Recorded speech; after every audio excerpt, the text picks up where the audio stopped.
గంటలను తగ్గించాలి, పని గంటలను కార్మిక వ్యతిరేక విధానాలు కార్మికుల ఐక్యత కేంద్ర ప్రభుత్వం ఇస్తున్న కార్మిక వ్యతిరేక విధానాలు. ఈరోజు దేశవ్యాప్తంగా ఉన్నటువంటి కార్మికులు వాళ్ళ యొక్క హక్కుల సాధన కోసం గతంలో వాళ్ళు 100 సంవత్సరాల క్రితమే వాళ్ళు పోరాడి సాధించుకున్న చట్టాలను ఈరోజు కేంద్ర ప్రభుత్వం రద్దు చేసే కుట్ర చేస్తుంది. కాబట్టి దానికి నిరసనగా దేశవ్యాప్తంగా ఉన్నటువంటి కార్మికులందరూ ధర్నాలు కానీ ప్రదర్శనలు కానీ చేసి ఈ కేంద్ర ప్రభుత్వానికి నిరసన తెలుపుతా ఉన్నారు. అందులో భాగంగా మనం కూడా ఈరోజు ఇక్కడ ఏరియా హాస్పిటల్లో మనం ఎందుకంటే విధుల్లో ఉన్నాం కాబట్టి విధులు బహిష్కరించి మనం బయటికి రాలేం కాబట్టి, ఎందుకంటే ఎమర్జెన్సీ డిపార్ట్మెంట్ కాబట్టి దీనికి మనం అట్లా కాకుండా నల్ల బ్యాడ్జ్ తోటి మనము నిరసన తెలిపాల్సిందిగా కోరుతా ఉన్నాం. అందులో ఇంకోటి అంటే ఇప్పుడు మన రామన్న గారు మన పోస్టల్ డిపార్ట్మెంట్ రిటైర్డ్ ఎంప్లాయీ వారిని మాట్లాడాల్సిందిగా కోరుతాము. 9 జూలై ఈ రోజు జరిగే సమ్మెను విజయవంతం చేద్దాం. 9 జూలై 25 సమ్మెను జయప్రదం చేద్దాం. 9 జూలై 29 సమ్మెను జయప్రదం చేద్దాం. పోరాడితే పోయేదేమి లేదు, పోరాడితే పోయేదేమి లేదు, పోరాడితే పోయేదేమి లేదు. అవుట్ సోర్సింగ్ కాంట్రాక్ట్ ఉద్యోగులను అవుట్ సోర్సింగ్ కాంట్రాక్ట్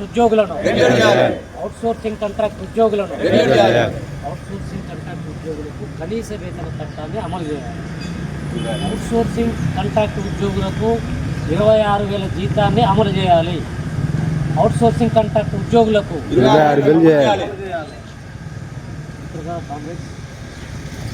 ఇవాళ మొత్తం భారతదేశంలో ఉన్న సంఘటిత అసంఘటిత రంగంలో ఉన్న కార్మికులు సుమారు 25 కోట్ల మంది అలా మొత్తం భారతదేశం లోపల విధులు పనిచేసి బయటకు వచ్చి ధర్నాలు ఊరేగింపులు దేశవ్యాప్తంగా జరుగుతున్నాయి. నిజానికి అలా కార్మికులకు ఉన్న హక్కులు 135 సంవత్సరాల క్రితం కార్మికులు కొట్లాడి ఒక 6 మంది కార్మికులు అమరత్వం పొంది ఒక 4 కార్మికులకు ఆ రోజున్న అమెరికా గవర్నమెంట్ చికాగోలో ఉరిశిక్ష వేస్తే అప్పటికి 12 గంటలు ఉన్న పని విధానాన్ని 16 గంటలు ఉన్న పని విధానాన్ని 8 గంటలు కుదించింది. ఇవాళ తక్షణంగా ఈరోజు ఒక 2 రోజుల క్రితం తెలంగాణ ప్రభుత్వము కేంద్ర ప్రభుత్వము ద్వారా ఒక జీవో రిలీజ్ చేసింది. 8 గంటల పని విధానం కాదు, ఇప్పటి నుంచి మీరందరూ కూడా రాష్ట్ర ప్రభుత్వ ఉద్యోగులైనా కేంద్ర ప్రభుత్వ ఉద్యోగులైనా అవుట్ సోర్సింగ్ ఉద్యోగులైనా కాంట్రాక్ట్ ఉద్యోగులైనా మీరు ప్రతిరోజు 10 గంటలు ఖచ్చితంగా పనిచేయాలి అనేది నూతనంగా పెట్టిన చట్టం. ఇది 4 లేబర్ కోడ్లు 29 చట్టాలు ఉన్నాయి. మనకు భారతదేశంలో మనకు 47లో స్వతంత్రం వచ్చినప్పుడు పారిశ్రామిక వివాదాల చట్టం అని ఒక చట్టం ఉంది. స్వతంత్రం వచ్చిన వెంటనే అప్పుడున్న కార్మిక సంఘాలు ప్రభుత్వంతో మాట్లాడి 28 చట్టాలు ఉండాలి. ఆ 28 చట్టాలలో 8 గంటలు పని ఉండాలి, కనీస వేతన చట్టం అమలు చేయాలి, సెలవులు ఉండాలి, చచ్చిపోయిన వాళ్ళకి ఎగ్జిఎస్ ఇవ్వాలి, తర్వాత ఎవరైనా ఉద్యోగులు చచ్చిపోతే వాళ్ళ పిల్లలకు ఉద్యోగాలు ఇవ్వాలి.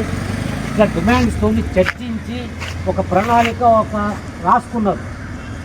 ఆ రాసుకున్న దాన్ని తుంగలు దొక్కింది. ఇప్పుడు ఇవాళ మోదీ ప్రభుత్వం వచ్చిన తర్వాత 2014 నుంచి 2025 వరకు ఈ 10 సంవత్సరాల కాలంలో కార్మికులకు ఉండాల్సినటువంటి యొక్క అన్ని హక్కులను కూడా రద్దు చేసింది.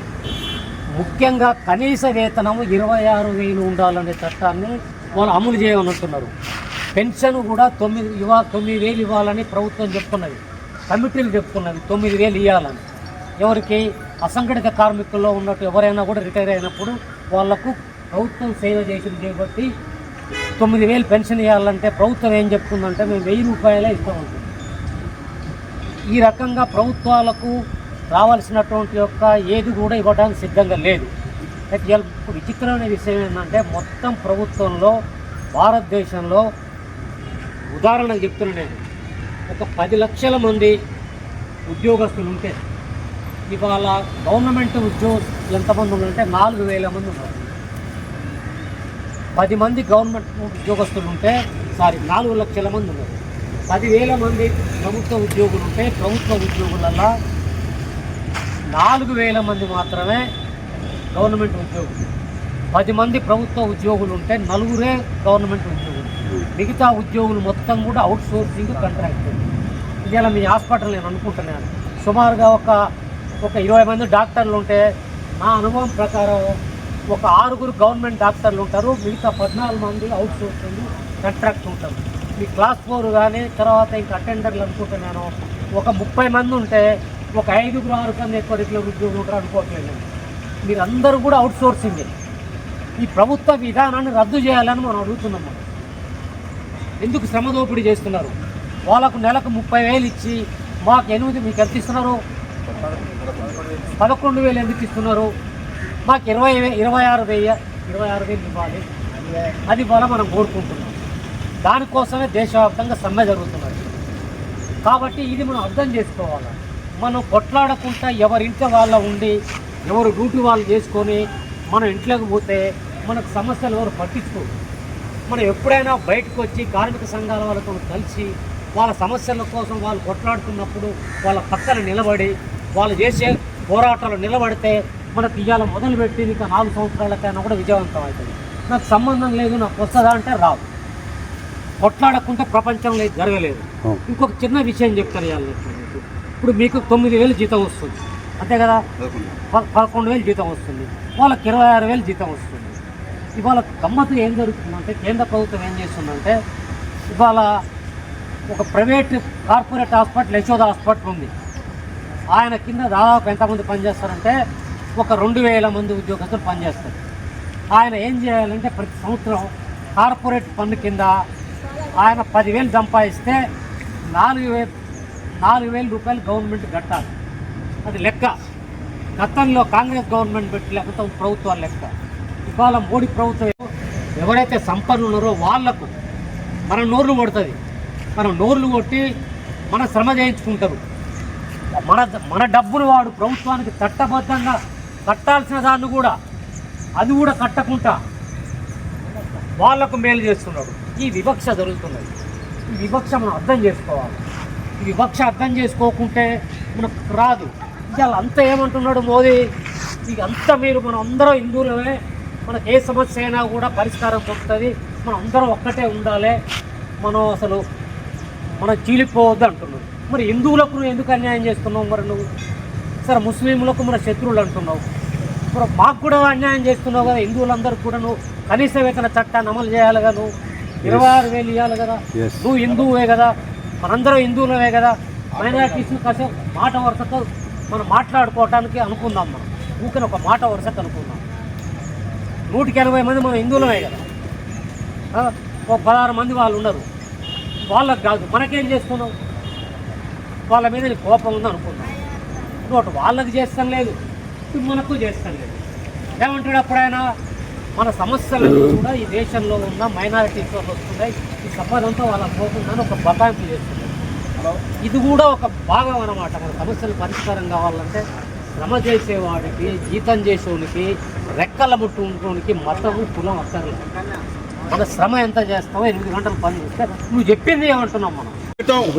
వాళ్ళు ఏదైతే పోరాడి సాధించుకున్న హక్కులు ఉన్నాయో ఈరోజు కేంద్ర ప్రభుత్వము 3వసారి అధికారంలోకి వచ్చిన తర్వాత 44 చట్టాలను 49 చట్టాలను మార్చేసి 4 కోట్ల విభజించి కార్మికుల యొక్క హక్కులను కాలరాసే పద్ధతుల్లో ఈరోజు కేంద్ర ప్రభుత్వం అనుసరిస్తూ ఉంది.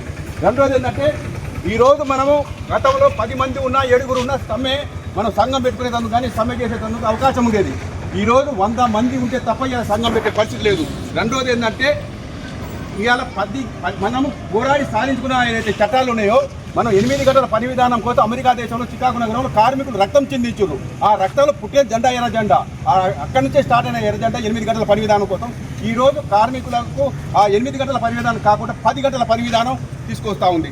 పరోక్షంగా ఈరోజు 8 గంటల పని విధానంతో 10 గంటలు వాళ్ళు పని చేయించుకుంటారు. 10 గంటల పని విధానం వస్తే మటుకు 12 గంటలు పని చేయించుకుంటారు. దానికి వ్యతిరేకంగా ఈరోజు దేశవ్యాప్తంగా ఉన్నటువంటి అన్ని కార్మిక సంఘాలు ఈరోజు ముక్త కంఠంతో నల్ల చట్టాలకు వ్యతిరేకంగా ఈరోజు నిరసన జరుపుతూ ఉన్నారు. అదేవిధంగా ప్రదర్శనలు చేస్తూ ఉన్నారు దేశవ్యాప్తంగా ఉన్నటువంటి కార్మికులందరూ. రెండోది ఏంటంటే ఇప్పుడు మనము ఈ దేశంలో ఉన్నటువంటి కార్మికుల యొక్క హక్కులను కాలరాసే పద్ధతుల్లో వాళ్ళు సమ్మె చేయొద్దు, సంఘం పెట్టొద్దు, వాళ్ళకు ఉన్నటువంటి అవకాశాలు మొత్తం తీసేసి కార్పొరేట్ పెద్ద పెద్ద సంస్థలకు ఇలా కట్టబెట్టే ప్రయత్నమే ఈ రోజు కుట్ర జరుగుతూ ఉంది. దీనికి వ్యతిరేకంగా మనం అందరం పోరాటం చేస్తూ ఉన్నాం. మీరందరూ కూడా ఈరోజు ఏంటంటే మీరు ఇది ఎమర్జెన్సీ డిపార్ట్మెంట్ కాబట్టి మీరు ప్రదర్శనలు కానీ వేరే కానీ రాలేరు కాబట్టి నల్ల బ్యాడ్జ్ ధరించి ఈరోజు నిరసన తెలపాలని కోరుతా ఉన్నాను.